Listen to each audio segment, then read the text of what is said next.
Allez, bonjour à toutes et à tous, ravi de vous retrouver. Je vais faire un brief express ce matin. De toute façon, il n'y a pas grand-chose à vous raconter. Mais là, j'ai à peu près qu'un quart d'heure devant moi et je vais essayer de le mettre à profit le plus vite possible. Donc, je pourrai peut-être pas répondre à toutes les questions si déjà j'ai le temps de répondre aux questions. Bitcoin, Ethereum, il faut une validation aujourd'hui. Je vous rappelle qu'on est en clôture hebdomadaire ce dimanche. Donc tout ce qui m'importe moi maintenant, c'est la clôture hebdo, c'est-à-dire qu'on ait au moins un doji, dans le meilleur des cas, une bougie haussière. Ça semble... ce qui ne me plaît pas ici, c'est qu'on ne devrait pas passer de temps. Sur ces zones de prix, on devrait s'en extirper très rapidement. Et ce que je vois, c'est que le marché traîne encore la patte. Aujourd'hui, on n'a rien à foutre sur des pullbacks. Tout simplement, voilà, ces canaux haussiers, on aurait dû continuer à rider là-dedans le plus longtemps possible. Et ben voilà, ça passe pas. Encore des tentatives de breakout haussier, ce qui veut dire qu'on va installer des ranges ici. Donc très probablement, attendez-vous à ce qu'on se fasse chier à nouveau dans cette zone de prix. Donc très probablement entre cette résistance et ce support, vous pouvez sans problème installer une zone de trading neuneux. Il me semble que c'est ce qui nous attend donc pour la fin de cette semaine, à savoir un marché de merde qui vend et qui rachète et qui fait mumuse là-dedans. Donc, encore une fois, ça passe pas, ça fait chier, il y en a marre. Au bout d'un moment, on va quand même espérer y arriver à faire ces putains de tendances haussières. Mais pour l'instant, ça traîne la papate, c'est-à-dire que le marché est toujours piloté, on ne veut pas que ça monte trop vite, sinon ce serait un petit peu trop chiant. Donc, il y a peut-être des gens qui veulent encore acheter et qui vont donc vouloir maintenir les prix ici. Donc, pour le côté limpide du marché, eh ben, c'est faux, on va vouloir encore du range, c'est-à-dire qu'il va falloir peut-être revenir visiter cette zone support des 200 $ et la récupérer donc comme nouvelle zone soutien de support. Donc entre cette zone, on va dire de 200 et le bottom qui avait été ici. Donc je dirais que maintenant cette zone est à jouer en achat. Je pense qu'on ne reviendra pas sur la queue de vente ici, clairement pas.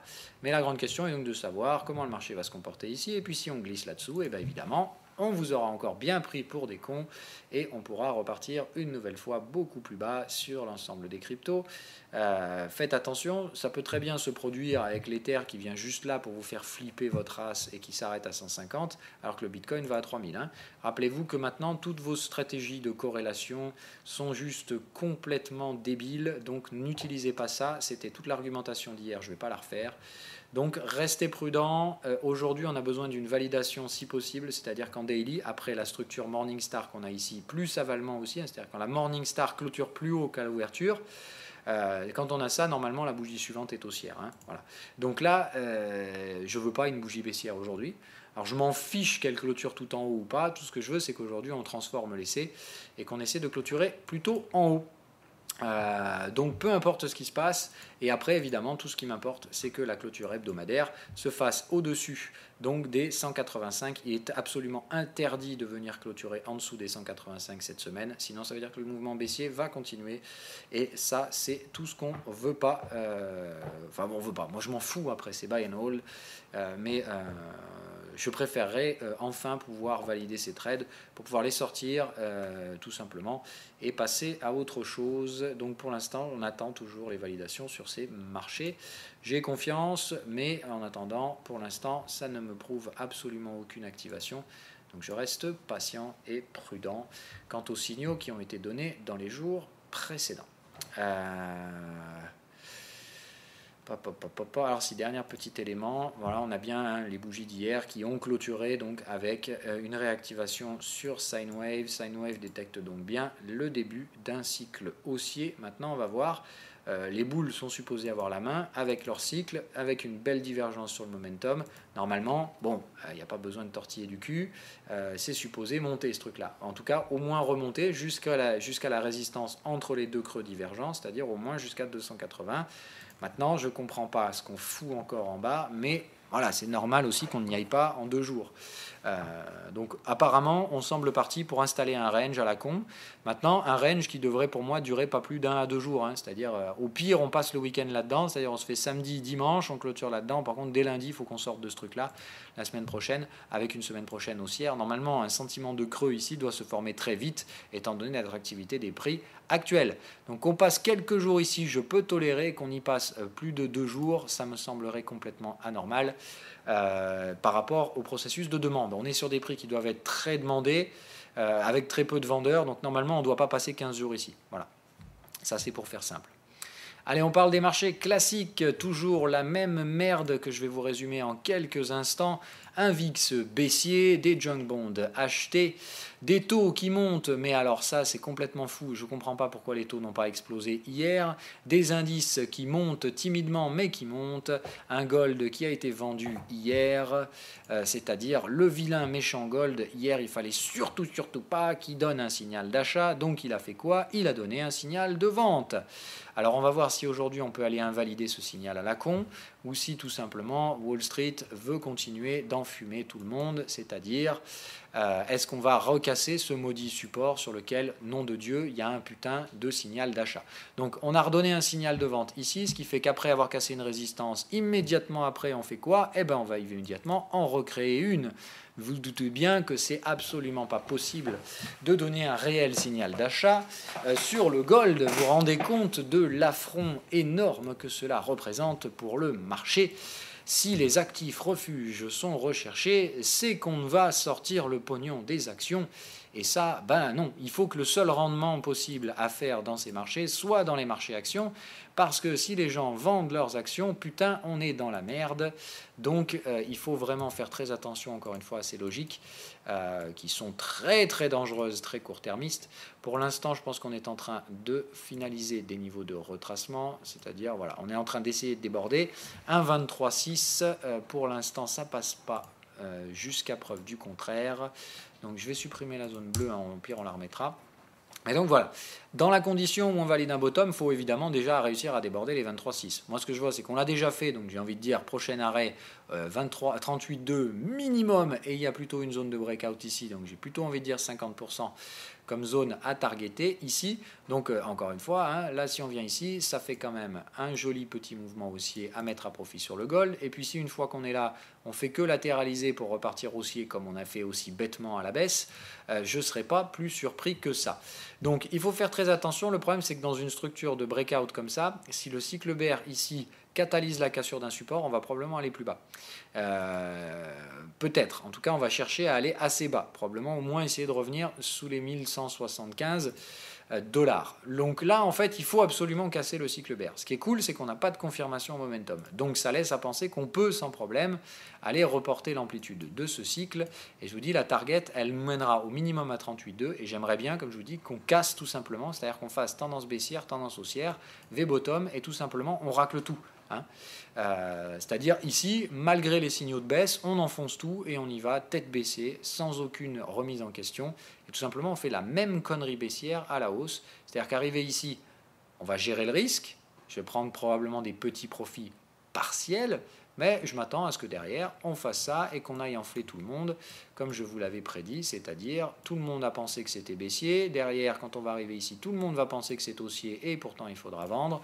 Donc c'est juste un marché à imbécile, un marché à neuneux, tout ce qu'il y a de plus facile. Après avoir lessivé à la baisse, je pense qu'on va lessiver à la hausse. Maintenant, j'aimerais enfin voir les prix se décider à y aller. Donc, toujours patience, toujours prudence sur ce marché. Impossibilité de mettre un fort levier, même si j'ai franchement les doigts qui brûlent. Même chose pour Silver. Donc, on va avoir la réponse aujourd'hui. L'US Oil, évidemment, là aussi, il faut surtout pas que ce marché pas baisse trop, hein, tout simplement. Ben, c'est pas bon, hein, Wall Street, si on baisse, vous vous rendez compte, la catastrophe. Donc voilà, hein, en intraday, ça fait tout pour essayer de remonter, donc essayer de marquer un bottom, et on va dire essayer de gagner du temps. Parce que si vous avez bien compris, le principe des ventes de volatilité, c'est pas d'imposer la loi au marché, c'est de gagner du temps. Puisque plus on gagne de temps, plus les indices montent, plus la volatilité baisse, plus toutes les stratégies de couverture sont considérées comme obsolètes et non nécessaires. Donc les gens sortent du gold, sortent des trucs comme ça. En gros, ce sont des petits hedges. On leur dit, ok, vous avez un peu peur, allez, c'est pas grave, allez acheter un petit peu de gold, il n'y a pas de souci. Mais comme le prix du gold ne rapporte rien et que les actions sont les seules à rapporter un petit peu en ce moment, bah, tout le monde très rapidement se dit, bon, ok, les stratégies de couverture, ça fait 15 fois que j'y vais, 15 fois qu'au final je gagne quasiment pas d'argent, voire j'en perds. Donc au bout d'un moment, je vais juste arrêter de me couvrir. Voilà, magnifique, le message est passé, le marché n'est plus baissier. Juste par quoi? Bah, juste parce que vous avez tué la volatilité. Bravo, merci le travail des banquiers centraux. Mais en attendant, le pricing du marché, c'est pas juste de gagner du temps et de monter. Quand on veut gagner du temps, normalement, c'est qu'on ne sait pas où on va, et quand on ne sait pas où on va à plat, on ne monte pas. Donc la montée des marchés actions et cette montée en crabe est extrêmement dangereuse, je vous la maintiens, je ne vais pas continuer 107 ans sur cet argument que vous connaissez déjà par cœur. Donc, si vous achetez des actions, faites-le avec votre propre perception du risque. Pour moi, c'est juste complètement en zone rouge. Donc, le rendement associé à cette prise de risque n'est pas là. Donc, je ne vois pas l'intérêt d'aller acheter des actions, et d'autant plus des actions américaines. Je vais tout simplement vous donner un chiffre qui va vous marquer impressionnamment, je pense. Voilà, regardez par exemple, dites-vous depuis là, c'est-à-dire depuis le mois de juin, on a bien monté, on a vraiment bien monté. Ouais, bah non, en fait, on a pris 4% sur les marchés américains. Bravo. Ouais, wonderful. Ça, c'est du gain, ça, c'est de la performance. Voilà, donc faites très attention, ça ne fonctionne absolument pas. En fait, ça produit des petits gains, des tout petits gains. En réalité, ça produit rien du tout. Et tout ça, ce sera effacé, je vous l'ai dit, en ligne droite. C'est-à-dire que le moment où un des risques va se matérialiser, ou tout simplement le moment où les mecs vont dire « Ok, c'est bon, il y a trop de risques, on va arrêter d'acheter », ça va juste vriller complètement dans la mécanique, et on va effacer toutes les bêtises qu'on a faites ces derniers mois, et très probablement, après un mouvement de baisse comme ça, je peux vous garantir qu'on va aller chasser les stops dessous, c'est-à-dire qu'on va aller enfiler tout le monde jusqu'au support des 2445 sans grande peine, voire peut-être même en dessous. Donc un peu de patience, mais quoi qu'il arrive, le marché, le prochain cycle de baisse est un cycle qui cassera un support mensuel, c'est-à-dire le prochain cycle baissier pour moi ira casser 2532. Donc plus on monte, plus on baissera. Encore, regardez, franchement, ça fait que 15% de baisse, auquel on va ajouter évidemment 4% dessous, 3-4%. Donc voilà, pour l'instant, la prochaine phase de baisse, elle ferait 19%. On peut très bien continuer de monter, rajouter 21, 22, 23, ça ne pose aucun souci. Pour moi, plus on monte, plus on baissera. Donc c'est pas très grave. Si vous voulez donner des petits stops maintenant, tout ce pognon-là, je vais le récupérer avec levier dans la phase de baisse. Donc que ça monte, ça me gêne pas. Que j'ai tort, ça me gêne pas, encore une fois. Je sais que c'est une notion qui est très difficile à concevoir pour la plupart d'entre vous. Puisque la réalité, le biais qui vous pèse, c'est de ne pas supporter la perte. Le jour où vous aurez compris que la perte, elle fait partie du jeu et qu'elle n'a rien de néfaste, vous serez déjà en train de devenir un trader. Donc pour l'instant, je comprends que la plupart d'entre vous ne comprennent pas mon positionnement stratégique, mais mon positionnement stratégique, c'est que quoi qu'il arrive, ça baissera, que ça va baisser fort, et que tout ce que je laisse maintenant, je vais le récupérer après. Il y a à peu près 90% de chances que ça se passe comme ça. Il y a toujours la probabilité, et c'est la raison pour laquelle on ne tient pas les ventes dans ce marché, que ce marché tout simplement soit en train de vous constituer un vieux canal bien pernicieux comme ça, là, et qu'au bout d'un moment, pour une raison X ou Y, on arrive, au lieu de trouver un catalyseur baissier, à trouver un catalyseur haussier. Et si malheureusement ça arrive, je ne vous raconte pas la tranche des comptes de ceux qui s'amuseront à tenir les ventes. Ce qui fait que si vous tenez des ventes, vous êtes juste complètement fou. Il faut accepter au contraire de jouer les timing vendeurs, et puis quand ça passe pas, vous donnez les stops, point barre. Parce que là, si le marché, pour une raison X ou Y, au lieu de trouver un catalyseur baissier, moi, je pense que les risques empilés à la baisse sont énormes aujourd'hui, et qu'au bout d'un moment, il y en a un qui va se déclencher, et évidemment, le jeu des chaises musicales fait que la musique s'arrête, tout le monde va vouloir s'asseoir, sauf qu'il y a 3 chaises pour 15 joueurs, donc forcément, ça va être compliqué de sauver ses burnes dans ce jeu un petit peu dangereux. Mais si vous êtes le premier à vous asseoir alors que la musique tourne encore, vous perdez tout autant. Voilà. Donc, ce qu'il faut faire attention, c'est qu'aujourd'hui, j'ai envie de dire, il vaut peut-être mieux tricher un peu et se dire « Ah, je sens que la musique va s'arrêter, j'essaye de m'asseoir, mais je ne m'assois pas, mais je me tiens près de la chaise. » Voilà, je me tiens très très près de la chaise. Vaut mieux faire ça aujourd'hui, donc essayez de chercher des ventes, que de se dire « Ouh, il n'y a pas de souci les gars, moi je danse, je suis chaud » et d'être en train de faire des roues par terre, alors que la musique peut s'arrêter toutes les 2 secondes et que très clairement vous n'aurez pas le temps de vous relever pour vous asseoir. Donc pour ceux qui prennent du risque en ce moment, je les trouve complètement stupides et débiles. Alors certes, en ce moment ils font des gains, moi je fais des pertes. Je peux vous garantir que quoi qu'il arrive à la fin, eux vont me prendre une grosse perte et moi je vais prendre une grosse gain.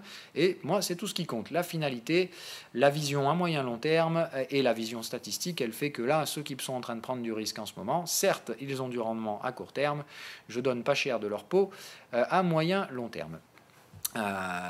Parenthèse refermée. Donc l'autre problème, c'est si le canal, ici, pour une raison X ou Y, je pense qu'on va très probablement aller chercher le haut de ce canal, j'en serais en tout cas pas surpris, donc ça ferait probablement encore un nouveau 2-3% de hausse grand max à Wall Street. Par contre, une fois qu'on arrive là, normalement, soit on rebaisse dans le bas de canal, on refait une petite poussade et derrière on se casse la gueule.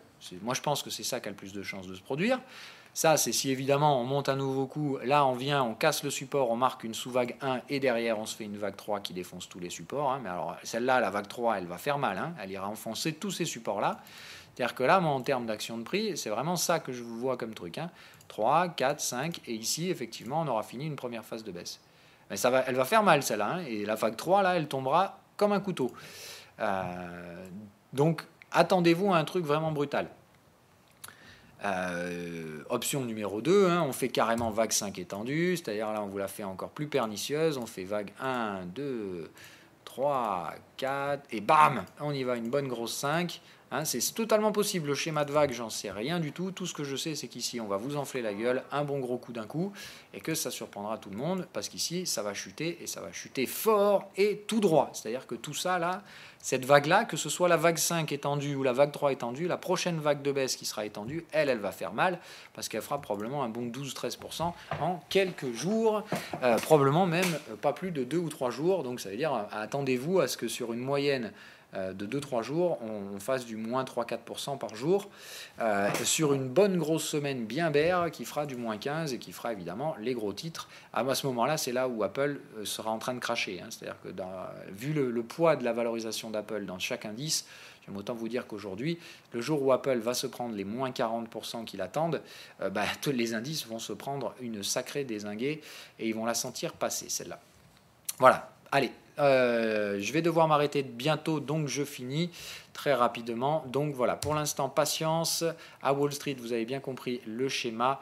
C'est-à-dire que si on regarde le SPX hier et qu'on le regarde en daily, d'accord, la zone où ça devait vendre hier, au lieu de vendre, moi ça a gapé à la hausse. Je me suis dit, attendez, ils sont quand même complètement fondus les mecs. Ils vont pas nous enfoncer la gueule et surtout pas, ils vont pas nous enfoncer le sommet hebdomadaire. Parce que si vous regardez en hebdo, voilà. Ici, c'est avalement haussier hebdomadaire. C'est ça, moi, que je défendais hier. Je me suis dit, le marché, il va juste aller déclencher les achats au-dessus, puis il va vendre. Donc, j'ai vendu 2902, là, par là. Je me suis dit, ok, c'est juste un piège à con, et on va revenir clôturer là, et vendredi, on va enfoncer. C'était ça que je voulais. C'est ça que je jouais hier. C'était hautement spéculatif. J'avais bien précisé ça dans le trade sur Twitter. Ça passe pas aujourd'hui. La réalité, elle est là. On tient la clôture daily en positive. Aujourd'hui, ça annonce qu'un vendredi va être haussier. Ou en tout cas, qu'on va recoter au maxi le range d'hier, et on va revenir tester des petits supports. Mais très probablement, il y a tellement de vendeurs comme moi hier qui vont devoir sortir que très probablement, rien que les sorties des vendeurs d'hier vont catalyser suffisamment d'achats, je pense, pour que ce marché puisse tenir sa clôture hebdomadaire et donc s'offrir 2 à 3 semaines de hausse supplémentaire, puisqu'après une bougie comme ça, après un signal de baisse, ça veut dire quoi ? Il y a plein de stops de vendeurs, donc on va pouvoir monter, péter ces stops. Donc si vous avez pris des positions spéculatives hier comme moi sur le S&P 500, si vous vous accrochez à vos positions, sachez que Wall Street va vous péter les stops. C'est l'objectif et grâce à vous, ce marché va pouvoir monter. Mais si vous vous amusez derrière, vous voyez, à la sortie de ce canal, si vous vous dites le marché va forcément rejeter le haut du canal, attention, faites gaffe. Si jamais pour une raison X ou Y on trouve des catalyseurs haussiers, et il peut y en avoir, ils sont pour moi complètement dilués par rapport à tous les catalyseurs baissiers, mais imaginons pour une raison X ou Y, ça y est, on a un nouvel accord à l'ENA, la Chine se détend et les négociations donnent des réponses fructueuses. Si pour une raison X ou Y il y a ça, je peux vous garantir que le marché va s'euphoriser. Tout simplement parce qu'il y a tellement eu de risques vendeurs qu'un petit effet positif aura un impact magistral sur le marché. Et si vous tenez vos ventes, vous allez vous faire éclater. Donc, on ne tient pas les ventes. Allez, c'était le schéma que vous connaissez. Donc là, encore une fois, j'argumente pas. Donc aujourd'hui, je m'attends, quoi qu'il arrive, à une hausse des taux, tout simplement parce qu'hier, ils n'ont pas monté du tout comme ils auraient dû le faire. Donc aujourd'hui, c'est soit repli du yen, c'est-à-dire achat de yen, soit achat de taux. Mais quoi qu'il arrive, les actions ne feront pas grand-chose aujourd'hui, je pense. Elles vont surtout essayer de tenir les clôtures hebdomadaires, ce qui veut dire que tout ce qui portera de l'intérêt aujourd'hui sera donc des contrats dérivés. Et je pense que ça intéressera soit les taux, soit le yen, puisque le yen hier est allé chercher des prix très intéressants. Essayer de casser des résistances, mais je ne pense pas qu'on aille bien loin sur le yen, qui est donc maintenant sur un support, 61% de retracement. On est pile poil semelle dessus. Est-ce qu'on va casser ce support? Je pense que non. Donc la même chose, hein, en hebdomadaire, si on continue comme ça, la semaine prochaine sera baissière. Le problème, c'est qu'aujourd'hui, j'aimerais bien voir le yen retracer. Si le yen ne retrace pas et maintient sa clôture en bas, le yen index ira plus bas la semaine prochaine. L'euro-yen ira donc un petit peu plus haut, évidemment. Mais par contre, ça, si ça se produit, je suis désolé, mais les taux ne peuvent pas rester à 0,40. On sera au moins 5 à 6 points de base au-dessus de ça, c'est-à-dire plus proche de 0,50 sur un 10 ans allemand et au-dessus des 3%. Pour un 10 ans US, c'est obligatoire si on veut faire monter les valorisations indicielles. Et dans ce cas-là, le risque va augmenter. Les taux seront donc mécaniquement repricés à la hausse. Encore une fois, tous les marchés peuvent mentir. Il y a un marché qui ne ment pas, c'est les taux. Il est juste complètement faussé et biaisé et distordu à cause des effets du QE. Mais encore une fois, comme vous le voyez après, malgré les QE de la Fed, quoi qu'il arrive, les taux ont été certes très bas. Ils ont quand même repris, sortie de QE, voilà, enfin fin de QE, d'accord. Alors regardez, hop, voilà, on voit, pam, QE 1, QE 2, QE 3, voilà. C'est-à-dire que sortie de QE, on a repris donc 1,80, donc 180 points de base sur le 10 ans US en l'espace de même pas 2 ans et dans un marché purement haussier.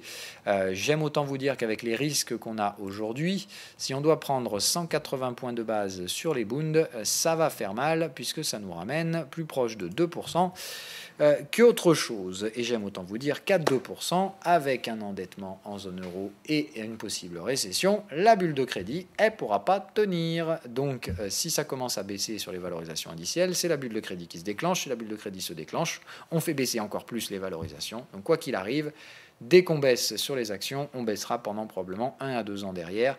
Ça n'a rien d'anormal, encore une fois, je le répète, c'est normal. C'est comme ça que l'économie fonctionne. Quand on inspire, on expire forcément derrière. Pour faire du pognon, il faut le rendre au bout d'un moment. Ceux qui gagnent du pognon à long terme sont surtout ceux qui ont l'intelligence de sortir au bon moment. Allez, je n'ai pas le temps de répondre aux questions. Je vous souhaite une bonne journée à toutes et à tous, un bon week-end.